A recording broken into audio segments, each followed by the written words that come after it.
online ကနေတက်လာသူကိုခွေးတိုးပေါက်ကလာတယ်လို့အမြဲဝေဖန်ခံနေရတဲ့ပုံမှာတုတ်ပြန်လိုက်တဲ့မိုးညိုပရိသတ်ကြီးမိုးညိုဆိုတာကတော့ online ကပရိသတ်တွေကြားမှာမသိတဲ့သူမရှိအောင်နာမည်ကြီးဟာတာဆယ်လီတူပဲဖြစ်ပါရီဟာတာဗီယိုတိုထွားလေးတွေနဲ့ပရိသတ်တွေရှေ့ကိုစရောက်လာတဲ့မိုးညိုဟာအခုချိန်မှာတော့မြန်မာနိုင်ငံရဲ့နာမည်ကြီးဆယ်လီလူပညာရှင်တွေကတအုပ်ဖြစ်လို့လာခဲ့ပါရီဆယ်လီမိုးလို့ပေါ်များနေတဲ့ခင်မှာ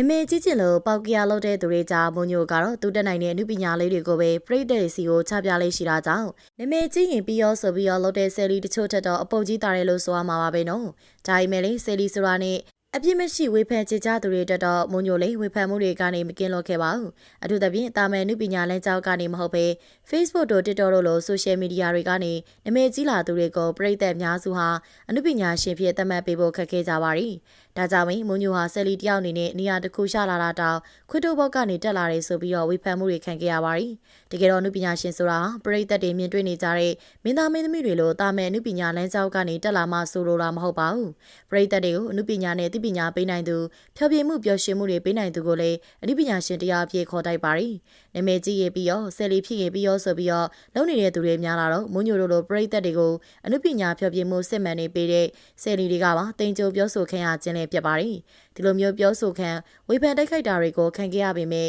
မုံညိုကတော့သူ့ဝါဒနာပါရအနုပညာလုပ်တွေကိုပရိသတ်တွေစီကိုဆက်လက်ချပြနေခဲ့ပါရီမုံညိုကတာမဲဟာတာဆယ်လီတူဘွားကနေအခုဆိုရင်ရုပ်ရှင်တွေပါရိုက်ကူးနေပြီဖြစ်တဲ့ဘဝကိုရောက်ရှိလာတာကြောင့်မုံညိုရဲ့စူးစမ်းမှုတွေဟာအရာထင်ခဲ့ပြီလို့ဆိုရမှာပါဒါပေမဲ့ဒီလိုမျိုးနေရာတစ်ခုလျှောက်လာတာတောင်မုံညိုဟာဖြစ်တယ်လို့တွေ့ကြရလုပ်တွေကိုလက်ခံလို့မရှိဘူးလို့ဆိုပါရီသူကိုရုပ်ရှင်ဇာတ်ကားတွေရိုက်ဖို့လာကမ်းလှမ်းရင်တောင်မုံညိုကတေချာစစ်စစ်ပြီးမှလက်ခံလေးရှိတယ်လို့ဆိုပါရီ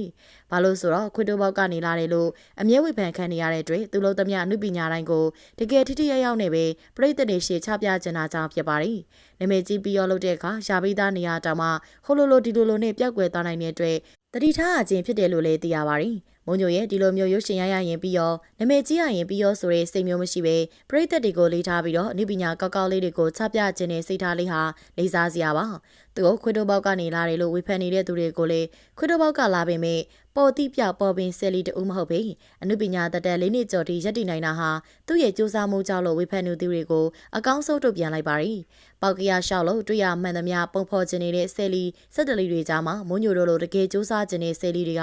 အများကြီးလိုအပ်ပါရီတကယ်မစူးစမ်းဘဲနာမည်ကြီးချင်းရောတရားဖို့သုံးဖို့တွေလုပ်ပြီးတော့ဆယ်လီဖြစ်ချင်နေတဲ့သူတွေကတော့ပရိသတ်ရဲ့မြတ်တာပို့ဖို့တွေကြားမှာခဏနေပြောက်ကွယ်သွားမှာပါပဲနော်ပရိသတ်တွေအနေနဲ့လေပေါက်ကရ40လုတ်ပြနေကြတဲ့လူကြိုက်များရင်ပြီးရောဆိုပြီးပရိသတ်ကိုစိတ်ခတ်နေကြတဲ့ဆယ်လီတွေကိုမကြည့်ချင်ဘူးဆိုရင်တော့တကယ်ဝါသနာရှင်အနုပညာတဲ့ဆယ်လီတွေကိုအားပေးကြဖို့လိုအပ်ပါရီဆယ်လီဆိုတာနဲ့ပြစ်တီဝေဖန်ကြမယ့်စာသူတို့ချပြတဲ့ရှားတွေကိုပဲမူတည်ပြီးတော့ဆုံးဖြတ်ပေးကြတာကနီးမယ်လမ်းမယ်ဝေဖန်မှုမျိုးပါပဲနော်ဒါကြောင့်တကယ်ခွေတိုဘောက်ကနေနာမည်ကြီးကြည်ုံနဲ့ပေါက်ကရ40လုတ်ပြနေတဲ့ဆယ်လီတွေကျော်နေသွားအောင်မှန်ကန်တဲ့ဝေဖန်မှုမျိုးတွေကိုပရိသတ်တွေနေနဲ့လှုပ်တင်ကြောင်းပြောရင်းနဲ့ပရိသတ်ကြီးတို့ထဲမှာလည်းမုံညိုရဲ့ fan တွေရှိတယ်ဆိုရင်မုံညိုတဲ့အားပေးစကားလေးတွေပြောသွားပေးခဲ့ပါအောင်ရှင်